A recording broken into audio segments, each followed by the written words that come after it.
Patrick Cook here. So welcome to session 20 of the Mandelbulb 3D Epic Rendering Tutorial series. Now, in the previous sessions, I was kind of tweaking this out. Where I'm at right now is I want to see if I can get an improvement on the shadowing. Now, there's really kind of there's a number of things that actually come into play with shadowing. One obviously is your light source.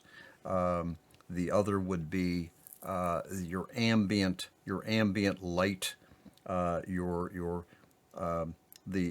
amount of ambient shadowing that you dial in. All right, but what you want to try to do is to utilize shadowing. There's hard shadows and there's ambient shadows. You want to try to use your shadowing in such a way that you create kind of a sense of depth, a level of interest, and you get that interest sometimes by hiding. You hide detail to kind of help the viewer have sort of an imagination. Well, I wonder what that looks like in the shadows there. So shadowing helps with depth, or simulate a sense of depth. It increases the level of interest. It engages the imagination of the viewer. Well, I wonder what's in there. What's down in there? So let's take our image here and let's see if we can do some modifications and work on the ambient shadowing. All right. Now, what I'm doing here, when I modify this ambient shadow, I'm looking in this area right here. All right, down in here, down in here. And I'm looking for what gives me the greatest sense of depth. Now here I go too far. All right, that's not really depth anymore. That's just simply stuff getting lost in the darkness. That's too far. Go far over the way here. That's obviously not going to work. So let's go down in here. I'm looking for a sense of depth. Maximize my depth. That's pretty good right there. All right. Now, I'm not done with my coloring and my lighting and some other stuff, but I'm pretty close. I think that that's pretty appropriate for the ambient shadowing. Get some shadow down in here, but yet I'm not destroying my visibility up in the colorful area. Let's go over to the dynamic fog. I get a little bit of haloing effect going on here, right in here. I'm not quite liking that. I'm going to tweak that just a little bit more. There we go. Okay. I don't want to make it too dark like this. All right. I want these beautiful red bulbs to be punchy. I don't want to bury them in the darkness. I'm not trying to make this so that this is a nighttime shot.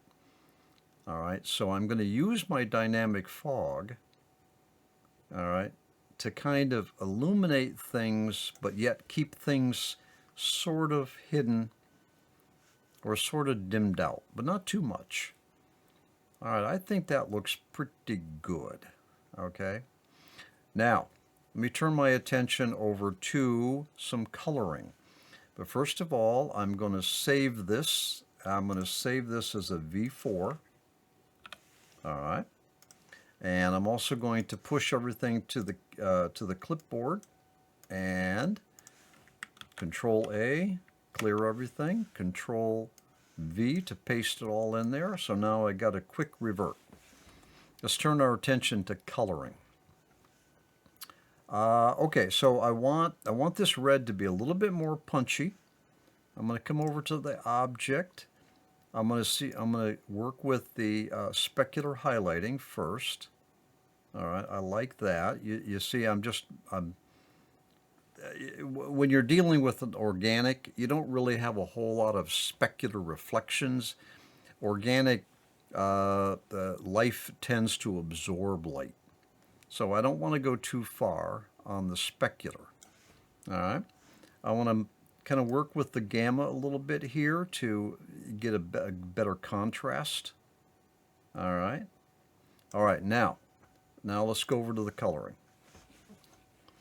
If I adjust this a little bit, that's pretty good. Okay, I put a little bit of color into this area here. All right, and I'm introducing more red into the scene because this slider is changing its position. All right, I'm going to right click on this and I'm going to get this a little bit more to the green. Okay, that's pretty good. So I've got it sort of a green here. I think I went a little bit too far. Let's get back over like that. Okay, good. Good. All right. I think that's pretty good. It seems to be a little too muted. I don't want to saturate the colors. I don't want to go crazy there, but I want to kind of bring up the brightness of everything. I'm going to do that with the ambient light right here. You see how everything evenly got brighter. That's what I want, but not too much, because these reds here can easily get saturated. All right, now here's the depth of my ambient. I'm going to play with, oh, look at that. You see? Now here, this depth, this is the ambient depth. Ambient is light all around. It's light that's scattering everywhere. It's not light that's coming directly from a source. It's scattering everywhere.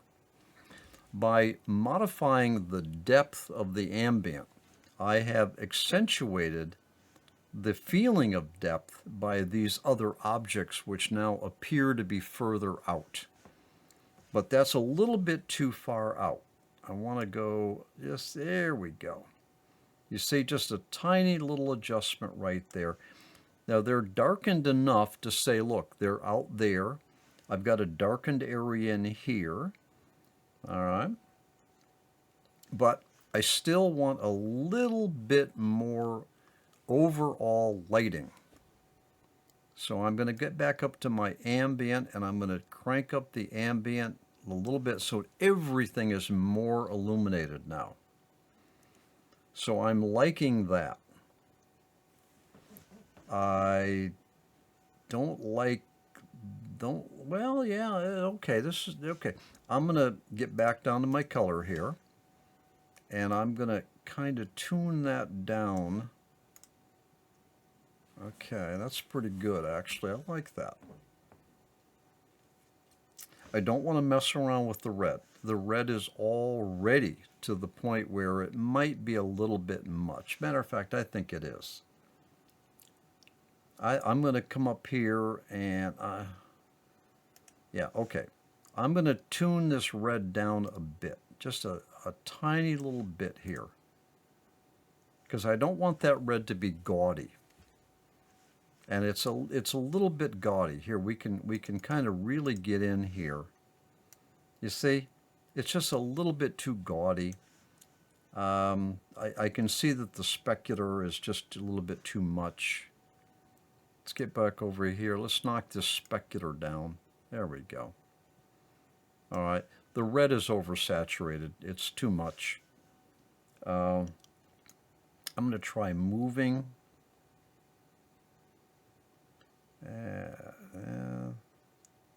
Okay. All right, I think I'm going to have to kind of tone that down by going to lighter red. Let's try, okay, let's try less, okay, that's not bad. There's something wrong here. It's just too bright. Maybe it's my ambient light is too harsh. Okay, that's pretty good. Get the gamma Okay, that's actually a little bit better. Okay. So let's see what we got for the overall. Not too bad. Let me play around with my light source here. I'm just a little bit too worried that some of this red here is really just gaudy.